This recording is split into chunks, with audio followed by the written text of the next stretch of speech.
இந்த hijackers police கிட்டயும் government கிட்டயும் டீல் பேசுற மாதிரி எதுக்கு எடுத்தாலும் குழந்தைங்க கூட டீல் பேசுறதை நிப்பாட்டுங்க. இதை படிச்சு முடிக்கிறியா, நான் உனக்கு சாக்லேட் தரேன்.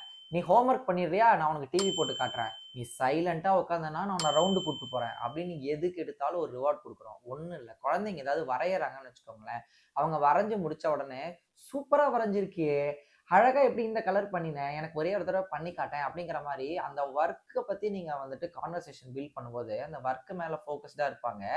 மேபி அவங்க திரும்ப கூட பண்ண ட்ரை பண்ணுவாங்க. பட் சூப்பரா பண்ணிருக்கேன் இந்த சாக்லேட் அப்படின்னு நீங்க சாக்லேட் கொடுத்துட்டீங்கன்னு வச்சுக்கோங்களேன், அவங்க அந்த ஒர்க்கே மறந்துடுவாங்க. அந்த சாக்லேட் மட்டும் தான் அவங்க மைண்ட்ல இருக்கும். நெக்ஸ்ட் டே அவங்களை திருப்பி அதை நீங்க பண்ண சொல்லும்போது அவங்களுக்கு அந்த ஒர்க் மேல இன்ட்ரெஸ்டே இருக்காது, சாக்லேட் தான் மைண்ட்ல இருக்கும். அந்த வேலையும் கடகடன்னு அவசர அவசரமா பண்ணுவாங்க.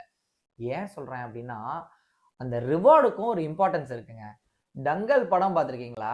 அதுல இன்ட்ரோலயே சொல்லிடுவாங்க, தட் எங்க பெரியப்பா இது வரைக்கும் எங்களை எதுக்குமே பாராட்டுனதே கிடையாது. படம் ஃபுல்லா அவங்க அவ்வளோ கஷ்டப்படுவாங்க. அவ்வளோ கஷ்டப்பட்டு அந்த நேஷனல்ஸ்ல ஜெயிச்சு முடிச்ச உடனே யாருமே எக்ஸ்பெக்ட் பண்ணாம அவர் வந்துட்டு சபாஷ்ன்னு சொல்லுவாரு. நமக்கே அழுக வர்ற மாதிரி இருக்கும்.